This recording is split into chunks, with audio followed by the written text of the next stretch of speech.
Hello there, friends. Our week of checking out reel-based turns continues with this trick right here. Some call it the Watermill. You can also just think of it as split time, same direction reels done in a hip reel kind of place, because sometimes you apparently need 5 syllables to say something that could otherwise be 2, because poi spinners, right? Drex here from DrexFactor.com, trying to bring the love of flow arts and poi spinning into your world during the COVID-19 crisis. And today we're going to be exploring hip reels in a split time, same direction kind of place, yeah? Before we dive in, I just want to give a quick shout out to the friends of the channel. Big thanks to Dark Monk, Flow Toys, Pyroterra Light Toys, LMF Props, Spinballs, and Ultrapoi for helping to make the videos on this channel possible. You can learn more about all these awesome companies and the work that they're doing to support flow artists like yourself by checking out the links that I've got down in the description of this video. So I'm having the strangest problem right now. Because my output has increased so much in terms of creating videos and everything, there's a little bit of kind of studio magic I'm going to spoil for you here. Every time I record a take that I like, I make sure to keep track of that on the audio track by snapping my fingers twice. And whenever I blow a take, I snap my fingers once. So I've been recording so much video lately, I've actually been giving myself tendinitis in my right hand from snapping my fingers so much, which is such a bizarre and kind of interesting problem to have. And granted, not as big as some other problems in the world right now, but one of the more bizarre things that I've encountered recording these videos, yeah? All right, so now that I have told you all about my weird problem of the week, let's play around with some Watermills, yeah? So a lot of you may already be picking up on the fact that they're not so different from the bottom part of the tuck turn that we were playing around with yesterday, but the big difference is that rather than the poi spinning in together same, they are instead spinning in split time, same direction, and that changes just a little bit of the rules for how we have to do that. So let's dive in and see if we can pick this apart. So just like we did when we were learning our tuck turns, I want you to start off by facing to the right and have your poi spinning in split time, same direction forwards, yeah?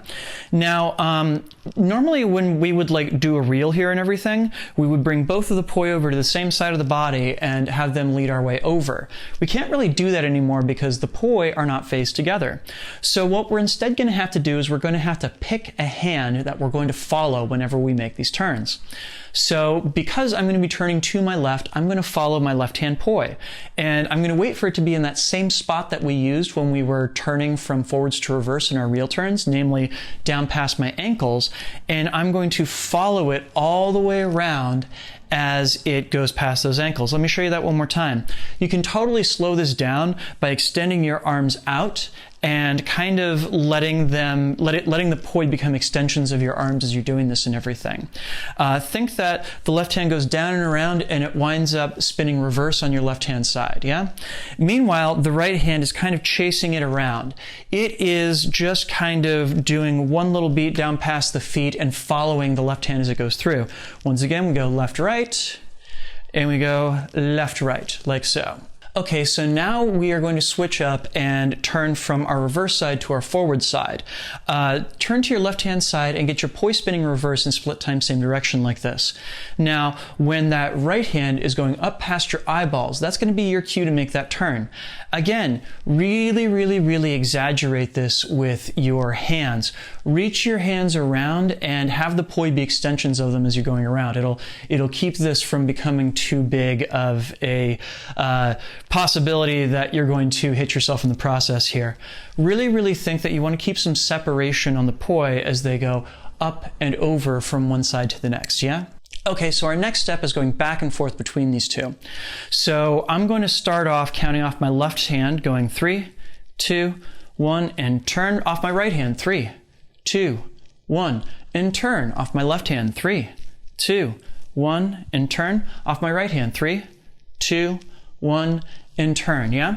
You want to work your way down to being able to count off 1, 2, and turn, 1, 2, and turn, 1, 2, and turn, 1, 2, and turn, yeah? So I know that one of the big challenges here is the timing, right? We have probably become really, really accustomed to working in together times same direction, and that's something that by default feels kind of natural to us. If you're having problems nailing that split time feel, one of those things that I really recommend is almost thinking of it as counting off music, and you're hitting a beat with the drums for each beat. So thinking 1, 2, 1, 2, 1, 2, 1, 2, like you're doing a drum roll on a snare drum, right? And honestly, a big part of this just comes down to practice. Like, you just have to drill it over and over again until it feels natural. And, you know, it's one of those things that if you practice it just a little bit every day, it will start to feel natural before you know it. All right, so then it comes time to take the plunge to just do one beat, one beat, one beat, one beat as you go back and forth, right? When this gets to feel natural, you can drop down to just going straight back and forth between the two. Now, the challenge here is that you're automatically switching back and forth between which poi is leading to which side. Left leads to left, right leads to right. Left leads to left, right leads to right, yeah? This kind of, when you get it down, has a really natural rhythm to it that I personally love quite a bit. It also becomes one of those things that you can totally perform this in such a way that the movement is coming from your body's trunk or core rather than from your hands. As you'll notice, a lot of what I'm doing right here is just moving my upper body back and forth, and that's kind of giving me a lot of the momentum that I need to get from side to side. Some people will do this more from their hands. I personally think that this is just like more efficient in terms of body mechanics if you can get there, you know? All right, cool. Now, if you want an additional challenge this week, there's another version of this that you'll note that I am basically keeping my thumbs pointed towards the ceiling as I'm going back and forth between each side, right? There's another version of this where you keep your thumbs pointing down towards the ground. This is going to feel much more like that bottom part of the tuck turn that we were playing around with yesterday, yeah? Where you want to make sure that your thumbs are pointed down, your palms are kind of like on the backside, pointed up towards the ceiling, right? I think it's one of those things that you can just kind of like do the work one hand at a time, where if the thumb up part feels comfortable to you, try doing the thumb down version and see how that works for you, yeah? I will say that it's easy to cheat this and just like bring your hand down but still basically have your thumb pointing up and everything. So really think that it's not just that your thumb is pointing down, but also that your elbow is being pulled away from your body as you do so. That is what's going to help you nail this position, yeah? All right, cool. Now let me show you that from a couple different perspectives in slow-mo.